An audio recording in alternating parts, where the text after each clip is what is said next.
अभी तक ऐसा लग रहा था जब तक कांग्रेस के उम्मीदवार नहीं आए थे और आम आदमी पार्टी ने अपने 4 उम्मीदवार उतारे थे जो पहली नजर में लग रहा था कि कमजोर है बीजेपी के मुकाबले। हालांकि बीजेपी ने भी अपने लगभग सारे उम्मीदवार बदल दिए थे।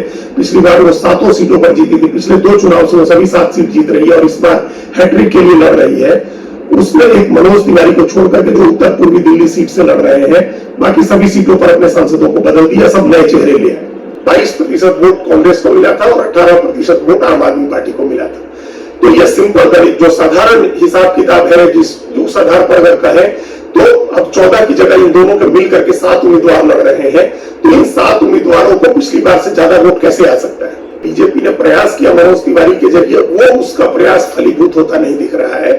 और इस बीच कांग्रेस आम आदमी पार्टी ने 3 प्रवासी उम्मीदवार उतार दिए हैं, तीनों बिहार के रहने वाले, 3 बिहारी उम्मीदवार दिए हैं।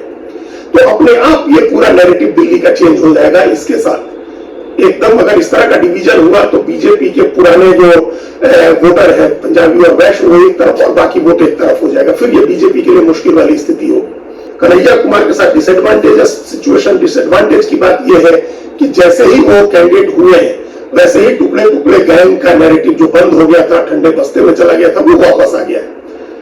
जेएनयू में उनके ऊपर भारत विरोधी नारा लगाने का आरोप लगा था जो गलत साबित हुआ, लेकिन अब भी वो चीजें सोशल मीडिया में घूमती हैं। एक अस्पष्ट सा नारा दिखाया जाता है जिसमें लगता है कि कन्हैया कुमार भारत विरोधी नारे लगा रहे हैं। जब वो छात्र संघ के अध्यक्ष थे उसके लिए वो जेल भी गए थे, और ये कि टुकड़े टुकड़े गैंग को रिप्रेजेंट करते हैं, तो ये उनके खिलाफ एक डिसएडवांटेज होगा उनका, और इसको यहां बुलाने की कोशिश करेगी बीजेपी। और एक ट्रेंड है, मतदाताओं ने वोट देने का एक ट्रेंड डेवलप कर लिया है कि वो लोकसभा में बीजेपी को वोट करते हैं और विधानसभा में आम आदमी पार्टी को, अरविंद केजरीवाल को वोट करते हैं। तो ये ट्रेंड, इस ट्रेंड में लग रहा था कि एक तरफा चुनाव होगा बीजेपी में, लेकिन जो आम आदमी पार्टी और कांग्रेस ने जो प्रवासी का कार्ड चला है, और उसके पहले जिस तरह से अरविंद केजरीवाल को गिरफ्तार करके जेल भेजा गया है, उससे भी कहीं ना कहीं एक सहानुभूति होगी उनके मतदाताओं के मन में।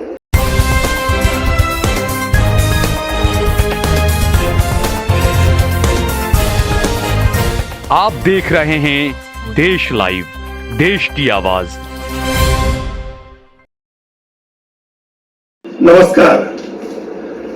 वैसे तो देश के ज्यादातर राज्यों में आमने सामने की लड़ाई का मैदान सजिया है। एक तरफ भारतीय जनता पार्टी और उसकी सहयोगी पार्टियां हैं, और दूसरी तरफ कांग्रेस के साथ एक जो विपक्षी गठबंधन है जिसका नाम इंडिया है। तो ज्यादातर राज्यों में आमने सामने की लड़ाई हो रही है। अपोजिशन इसमें कामयाब हो गया है कि वो बीजेपी के उम्मीदवार के खिलाफ एक साझा उम्मीदवार उतारे, और इसके लिए कांग्रेस ने भी बड़ी कुर्बानी दी है। कांग्रेस अब तक के सबसे कम सीटों पर लड़ रही है। वो 300 भी उसकी संख्या पहुंचेगी या नहीं पहुंचेगी, अभी इसमें संदेह है। अभी तक उसने 278 उम्मीदवारों की घोषणा की है, और 20 एक उम्मीदवारों की और घोषणा होनी बाकी है। अगर 22 हो जाएगा तो 300 सीटें हो जाएंगी। पिछली बार वो 421 सीटों पर लड़ी थी, उसके पहले 464 सीटों पर लड़ी थी। तो कांग्रेस लगातार अपनी सीटों की संख्या कम होती जा रही है उसके लड़ने की, लेकिन इस बार जो अपोजिशन की एकता बनाने के लिए उसने ये काम किया है। कुछ राज्यों में जरूर ट्रायंगुलर फाइट है, त्रिकोणात्मक लड़ाई है, लेकिन ज्यादातर राज्यों में आमने सामने की लड़ाई है। आमने सामने की लड़ाई वाले राज्यों में, ऐसे राज्य जहां गठबंधन होकर करके कांग्रेस लड़ रही है, उसमें सबसे दिलचस्प लड़ाई दिल्ली की होने वाली है। राजधानी दिल्ली की 7 सीटों पर दोनों तरफ के उम्मीदवार आ गए हैं। भारतीय जनता पार्टी के उम्मीदवार आ गए हैं सभी 7 सीटों पर, और अब कांग्रेस ने 3 सीटों पर उम्मीदवार घोषित कर दिए हैं। तो अपोजिशन का यानी कांग्रेस और आम आदमी पार्टी के भी 7 उम्मीदवार मैदान में है। एकदम आमने सामने की लड़ाई है। यहां अभी तक ऐसा लग रहा था जब तक कांग्रेस के उम्मीदवार नहीं आए थे और आम आदमी पार्टी ने अपने 4 उम्मीदवार उतारे थे जो पहली नजर में लग रहा था कि कमजोर है बीजेपी के मुकाबले। हालांकि बीजेपी ने भी अपने लगभग सारे उम्मीदवार बदल दिए थे। पिछली बार वो 7 सीटों पर जीती थी, पिछले 2 चुनाव से वो सभी 7 सीट जीत रही है और इस बार हैट्रिक के लिए लड़ रही है। उसमें एक मनोज तिवारी को छोड़कर के जो उत्तर पूर्वी दिल्ली सीट से लड़ रहे हैं, बाकी सभी सीटों पर अपने सांसदों को बदल दिया, सब नए चेहरे ले आए। तो उनके मुकाबले लग रहा था कि आम आदमी पार्टी के उम्मीदवार कमजोर हैं, चाहे वो सहीराम पहलवान हो या सोमनाथ भारती हो या कुलदीप कुमार हो या महाबल मिश्र हो। एक महाबल मिश्र ले देकर के ऐसे लग रहे थे जो जिनका पुराना बड़ा लंबा अनुभव है, वो पार्षद रहे हैं, विधायक रहे हैं और सांसद रहे हैं, लेकिन बाकी अपेक्षाकृत कमजोर लग रहे थे। और ये नहीं स्पष्ट नहीं हो रहा था कि किस वोट आधार को लेकर के कांग्रेस और आम आदमी पार्टी चुनाव लड़ने की तैयारी कर रहे हैं। लेकिन जैसे ही कांग्रेस का उम्मीदवार आया, कांग्रेस के 3 उम्मीदवार आए, वैसे ही लड़ाई का मैदान साफ हो गया और ये लग रहा है अब कि दिलचस्प लड़ाई होगी। ऐसा मोटे तौर पर आंकड़ों के हिसाब से देखेंगे तो कांग्रेस और आम आदमी पार्टी के पास बहुत ज्यादा वोट आधार नहीं। पिछली बार दोनों पार्टियां अलग अलग चुनाव लड़ी थी और दोनों के साथ साथ उम्मीदवार लड़े थे, यानी 14 लोग लड़े थे और तब 40% वोट आया था। 22% वोट कांग्रेस को मिला था और 18% वोट आम आदमी पार्टी को मिला था।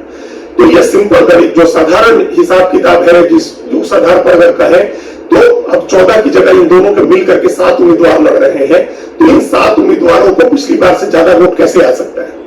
पिछली बार जब 14 उम्मीदवार पूरी ताकत लगा करके लड़े तो 40% वोट आया, अब तो 7 ही उम्मीदवार लड़ रहे हैं। तो दोनों का वोट अगर मिल जाए, मान लिया जाए कि वोट मिल गया पूरा और सब पिछली बार वाले सारे वोट एक दूसरे को ट्रांसफर हो जाएंगे, तब भी 40% ही होता है। फिर बीजेपी को 60% वोट पर बैठी और बहुत कंफर्टेबल है, वो सारी सीटें जीत सकती है। लेकिन अगर आप बारीकी में जाए कांग्रेस के उम्मीदवार आने के बाद, तो एक इसमें तस्वीर बनती है, एक ट्रेंड उभरता है, इसमें एक प्रवृत्ति दिख रही है। वोट ऐसा लग रहा है कि मतदाता के मतदान व्यवहार को प्रभावित करने वाली कोई एक लाइन स्पष्ट हो रही है इसमें, और वो लाइन ये है कि कांग्रेस आम आदमी पार्टी ने प्रवासी वोटों को निशाना बनाया है, उनको अपना लक्ष्य रखा है कि उनके वोट लेने हैं, प्रवासी मतदाताओं के वोट लेने हैं। राजधानी दिल्ली में कितने प्रवासी मतदाता हैं इसको लेकर के हमेशा डाउट रहता है। वो 30 लाख से 60 लाख तक का आंकड़ा बताया जा रहा है कि प्रवासी हैं, उसमें ज्यादा कितने बिहारी हैं, कितने पूर्वांचल के, ये पूर्वांचल का नंबर है। अगर इसमें राजस्थान की संख्या जोड़ेंगे या उत्तराखंड की जोड़ेंगे या पश्चिमी उत्तर प्रदेश और हरियाणा या मध्य प्रदेश वगैरह उड़ीसा के लोगों की संख्या जोड़ेंगे तो प्रवासियों की संख्या बहुत ज्यादा हो जाएगी। लेकिन पूर्वांचल के मतदाताओं की संख्या भी 30-40 लाख या इससे ज्यादा कई बार बताई जाती है। और ये एक समय ऐसा था कि कांग्रेस इनकी पॉलिटिक्स करती थी, महाबल मिश्रा प्रतिनिधि चेहरा होते थे, बाद में तो शीला दीक्षित स्वयं उसका प्रतिनिधि चेहरा हो गई क्योंकि उनकी शादी उत्तर प्रदेश में हुई थी और बड़े कांग्रेस नेता हुआ शंकर दीक्षित के बेटे से, तो वो खुद ही प्रवासी राजनीति का प्रतिनिधि चेहरा हो गई थी।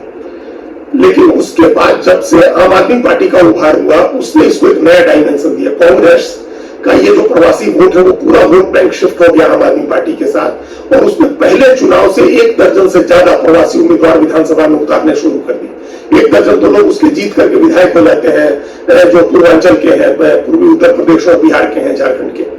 तो ये ऐसे लोग विधायक जीत जाते हैं 1 दर्जन। पिछले 2 चुनाव से ये देखने में मिल रहा है। और लोकसभा चुनाव में प्रवासी के नाम पर बीजेपी की तरफ से एक प्रतिनिधित्व है मनोज तिवारी का।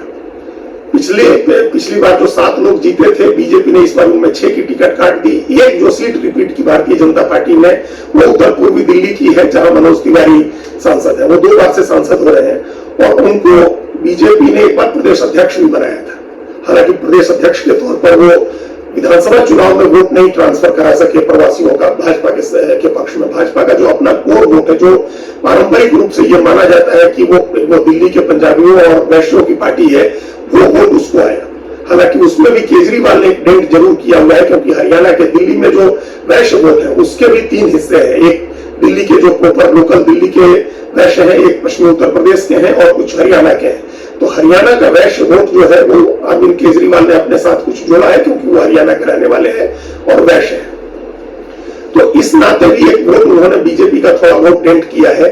और जो प्रवासी वोट जिसके लिए बीजेपी ने प्रयास किया मनोज तिवारी के जरिए, वो उसका प्रयास फलीभूत होता नहीं दिख रहा है। और इस बीच कांग्रेस आम आदमी पार्टी ने 3 प्रवासी उम्मीदवार उतार दिए हैं, तीनों बिहार के रहने वाले हैं, 3 बिहारी उम्मीदवार दिए हैं। तो अपने आप ये पूरा नैरेटिव दिल्ली का चेंज हो जाएगा। इसके साथ एकदम अगर इस तरह का डिवीजन हुआ तो बीजेपी के पुराने जो वोटर हैं पंजाबी और वैश्य, वो एक तरफ और बाकी वोट एक तरफ हो जाएगा। फिर ये बीजेपी के लिए मुश्किल वाली स्थिति होगी। जो 3 बिहारी उम्मीदवार हैं आम आदमी पार्टी और कांग्रेस की तरफ से, उसमें जो सबसे नया चेहरा है वो कन्हैया कुमार का है। जवाहरलाल नेहरू यूनिवर्सिटी के छात्र संघ के अध्यक्ष रहे हैं और फायर ब्रांड लीडर है। वो कम्युनिस्ट पार्टी में थे, सीपीआई छोड़ करके और कांग्रेस में गए हैं। कांग्रेस ने उनको जो अपना स्टूडेंट विंग है एनएसयूआई, उसका प्रभारी बनाया हुआ है। बिहार के बेगूसराय से वो चुनाव लड़े थे, सीपीआई के टिकट पर जीत नहीं पाए थे गिरिराज सिंह के खिलाफ, क्योंकि वहां लालू यादव ने भी अपना कैंडिडेट उतार दिया था। और उस समय मोदी की ऐसी लहर थी बिहार में, पूरी लहर नरेंद्र मोदी और नीतीश कुमार की थी, वो जीत नहीं सके थे। इस बार भी बिहार की 2 सीटों से उनके नाम की चर्चा थी, लेकिन अंततः वो दिल्ली की उत्तर पूर्वी सीट से चुनाव लड़ेंगे मनोज तिवारी के खिलाफ। तो एक तरफ मनोज तिवारी जो बीजेपी की ओर से प्रवासी और पूर्वांचल के मतदाताओं के प्रतिनिधि है, और दूसरी ओर fire brand leader Kanhaiya Kumar. ये दोनों का मुकाबला होगा इस पश्चिमी उत्तर पूर्वी दिल्ली पर।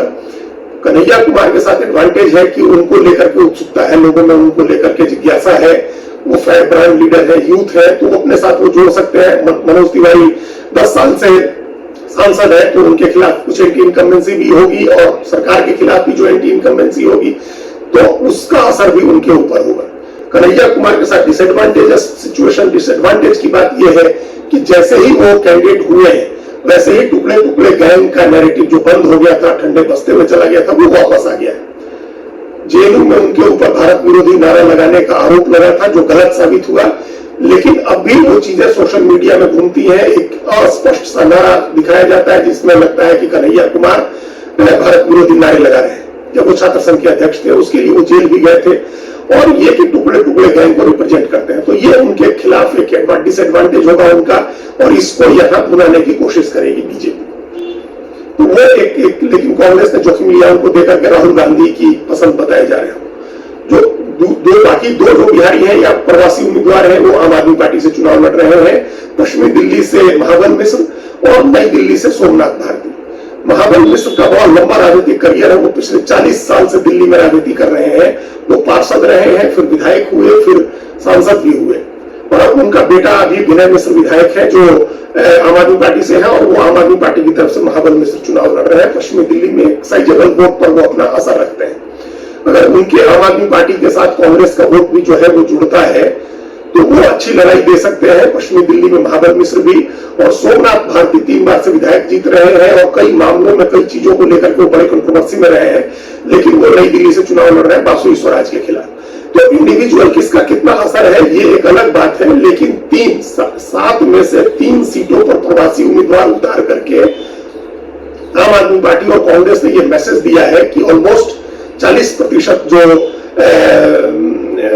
आबादी है, जिसको माना जाता है कि राष्ट्रीय राजधानी में दिल्ली में जो प्रवासी आबादी है 40% के करीब, उतना उसके प्रतिनिधित्व के अनुपात में उसको टिकट दिया है। तो ये अगर प्रवासी वोट को अपनी तरफ खींचने की, अपने तरफ लाने की एक स्ट्रेटजी है, एक योजना है, और अगर ये योजना कामयाब होती है तो फिर दिल्ली की लड़ाई कांटे की टक्कर हो जाएगी। अभी तक ऐसा लग रहा था कि एक तरफा लड़ाई है, बीजेपी के पक्ष में पलड़ा झुका हुआ दिख रहा था, क्योंकि ये कॉस्मोपॉलिटन मेट्रोपॉलिटन शहर है ऐसा, जहां बीजेपी का पुराना आधार रहा है। नरेंद्र मोदी के प्रति एक रुझान है, और एक ट्रेंड है, मतदाताओं ने वोट देने का एक ट्रेंड डेवलप कर लिया है कि वो लोकसभा में बीजेपी को वोट करते हैं और विधानसभा में आम आदमी पार्टी को, अरविंद केजरीवाल को वोट करते हैं।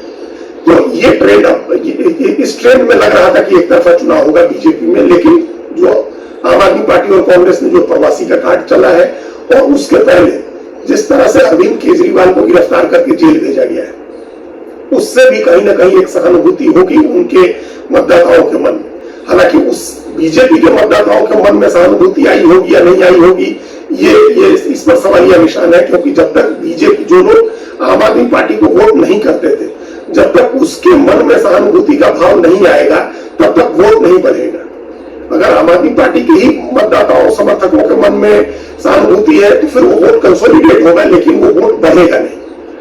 आम आदमी पार्टी के नेता घर घर जाकर के उनकी गिरफ्तारी के बारे में बता रहे हैं, ये भी समझाने की कोशिश हो रही है कि जो वेलफेयर की स्कीम्स हैं वो बंद हो सकती हैं, और इसका इतना मजबूत नैरेटिव बना कि उपराज्यपाल जो है दिल्ली के विनय कुमार सक्सेना, उनको एक बयान जारी करके ये कहना पड़ा कि ये गलत अफवाह फैलाई जा रही है, कोई स्कीम बंद नहीं होने जा रही है। ये बात ठीक भी है कि उनके जेल जाने से कोई स्कीम बंद नहीं हो रही है, लेकिन एक सहानुभूति अगर उनके प्रति होती है, तो वो सहानुभूति का फैक्टर कांग्रेस और आम आदमी पार्टी दोनों के साथ आने का फैक्टर, और प्रवासी वोट को अपने साथ लाने के लिए 3 उम्मीदवार उतारने का फैक्टर, ये तीनों मिलकर के दिल्ली के मुकाबले को, दिल्ली के चुनाव को दिलचस्प बना देंगे।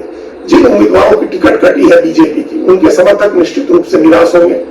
जैसे प्रवेश वर्मा बड़े नेता है, जाटों के बड़े नेता है, उनकी टिकट कट गई, और वो साहेब सिंह वर्मा के बेटे हैं।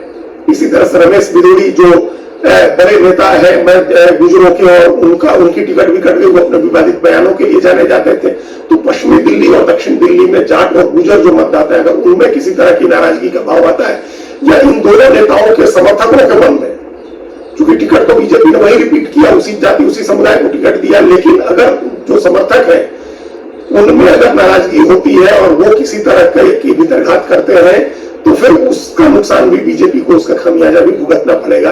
तो इन सारे फैक्टर को मिला करके ये कह सकते हैं कि दिल्ली की लड़ाई, दिल्ली का मुकाबला अब दिलचस्प हो गया है। यहाँ कांटे की लड़ाई हो सकती है। नतीजे क्या होंगे ये 4 जून को पता चलेगा।